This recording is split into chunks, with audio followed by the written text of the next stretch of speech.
Good afternoon, this is Neil Warren, and today's session is going to consider two announcements in the 2014 budget, although to be fair one was announced in last year's as well, regarding VAT on discounts, particularly prompt payment discounts, and also credits and refunds given by manufacturers in relation to goods sold by, for example, retailers and wholesalers. Now, before we look at the changes in the budget, I'm going to consider first of all the existing rules for VAT charging on sales where there is prompt payment discount offered to the customer. Now, just to give you the key dates on this particular issue, the change in the rules regarding prompt payment discounts will come in on the 1st of April next year, 2015. However, for those businesses involved in selling telecommunication and broadcasting services to consumers, i.e. Not business to business, these changes are accelerated to the 1st of May this year, 2014. And interestingly, HMRC have also given themselves the opportunity to accelerate the changes for other trade sectors before 1st of April 15, where they think there might be a revenue risk, a potential loss of tax. So, at the moment, VAT is charged on the discounted amount of the goods or services being sold, irrespective of whether the customer takes advantage of the discount. Now, there are a couple of requirements for a business offering prompt payment discount to charge a reduced amount of VAT, and that is that the terms of the discount, the payment terms, must be shown clearly on the sales invoice. So an example there, 5% discount, 14-day payment terms. Now, at the moment, the win for the customer is, well, there's two wins. The first win is they do take advantage of the prompt payment discount. Obviously, the value of their payment comes down quite nicely, a clear saving there. But if they don't take advantage of the prompt payment discount offered by the supplier, then they still win a little bit on VAT, a VAT saving, VAT only charged on the discounted amount. So let's look at an example of prompt payment discount and work through what will change on the 1st of April next year. Example 1 in the notes. Let's think about a builder who's installed a new boiler into a residential property for a fee of £4,000, and he's heard on the grapevine that the customer's not the quickest at paying, a little bit slow getting their purse out or wallet out, so he's decided to offer a 5% discount on 4K if the customer pays within 14 days. Now, what that means is that's potentially a reduction of £200 in the cost of the services, the goods and services there, down to £3,800. So we charge VAT on £3,800, giving a total amount due of £4,760. And we show our payment terms on the sales invoice. Now, working this through logically, one of two things will happen here. Either, in most cases, the customer will seize on the opportunity to save £200 and pay our builder £4,560, £3,800 discounted amount, plus then the 20% VAT of £760, £4,560. Now, that scenario will be unchanged after the 1st of April 15. The challenge comes when the customer does not take advantage of the prompt payment discount, and that creates issues for the supplier to think about. So, this year's budget, let's stick with our example. The customer has not taken advantage of the prompt payment discount, has paid after 14 days and given us a cheque for £4,760. Now, from next April, 1st of April, the output tax payable by the builder will not be £760, but actually £793.33, because the VAT payable will be based on what we call the consideration received from the customer, i.e. the payment. Now, just to give you the background for the raison d'etre for this particular change, this is not a UK-driven change. Basically, the principal VAT directive in the EU VAT law regards the value of a supply of goods or services as being the consideration received from the customer, i.e. 4,760 for a standard rated item is 1/6 VAT VAT fraction on 20%, is an output tax liability of £793.33.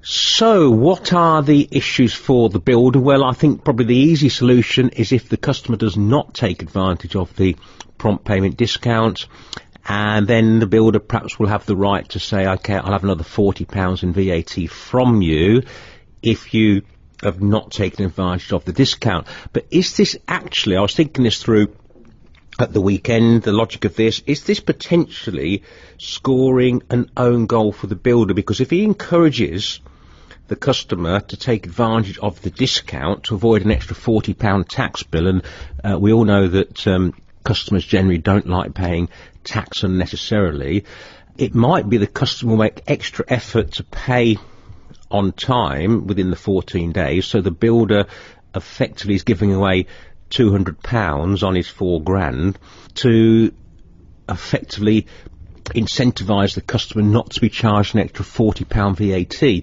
So it might be that the builder will be happier if he keeps quiet, pays the output tax of £793.33 to HMRC. Okay, he's £33 worse off, but he's actually saved £200 by not having to give the customer discount on the prompt payment terms. So just a reminder there on that final point, 1st of April 2015, this is subject to a consultation period, these particular issues, probably sort of things like the VAT only invoice in my example there with the £40 and perhaps other practical issues, and 1st of May 2014 for business to consumer supplies of telecom and broadcasting services.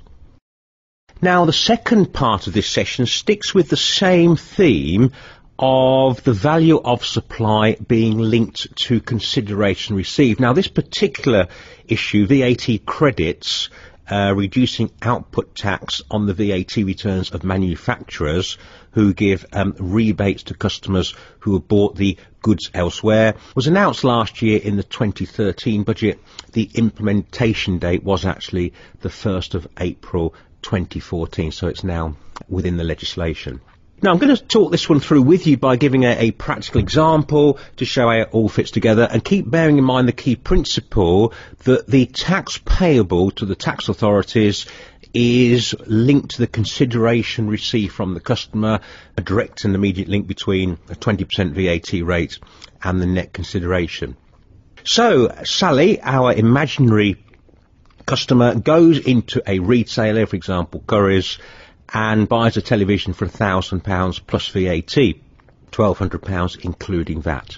And she takes the television home and watches a few programmes, and there are a number of faults on there, scratches on the television, various other problems, and the retailer has said to her, any complaints or any issues, contact the manufacturer. Here's the helpline number, 0800 etc. And the manufacturer reviews the complaints of Sally and decides to give her a rebate of £300 to reflect the faulty goods, the poor condition they're actually in.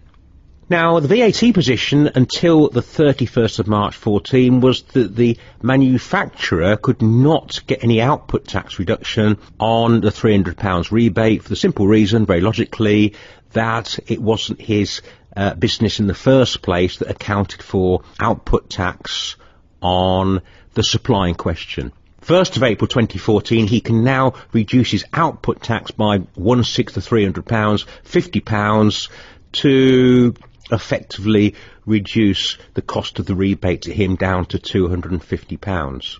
Now, thinking that through, logically what that means effectively is that Sally has bought a television for £900.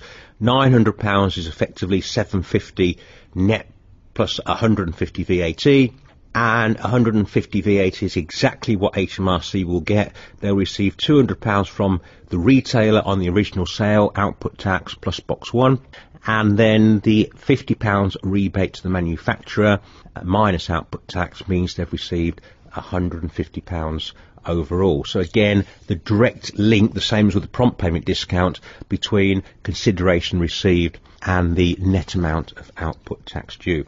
Now, a couple of final points on the manufacturer rebates, which are mentioned in the notes. This applies basically when you've got either faulty products or damaged goods or customer dissatisfaction for any reason. I've got a bit of a complaint with my own television at the moment. It keeps showing football matches where Manchester United get beat very heavily. I'm sure it's a fault in the television. But basically, one key rule on this particular issue is that the value of the rebate or the VAT reduction cannot exceed the output tax on the original supply. So in my earlier example, if Sally bought the telly for £1,200 and the manufacturer for some reason gave £1,500 back to Sally in compensation or credit, then the output tax reduction by the manufacturer is capped at the original output tax value of £200 on the first sale, so you can't go over and above and leave HMRC out of pocket with a negative VAT bill. And finally, obviously, if the goods are returned to the manufacturer, then that will effectively be probably a full rebate to Sally, so therefore you get straightforward output tax in and output tax out down to zero. Okay, so two important issues. On the prompt payment discount, HMRC said in their budget paper that 250,000 businesses are affected by that particular issue, the prompt payment discount issue, and they reckon over 5 years, or rather 4 years, there will be an implementation cost to businesses of £22 million. Initial setting up of probably computer systems, 8 million, and 3.5 million in the next 4 years. So an important issue for many businesses. And that concludes this session.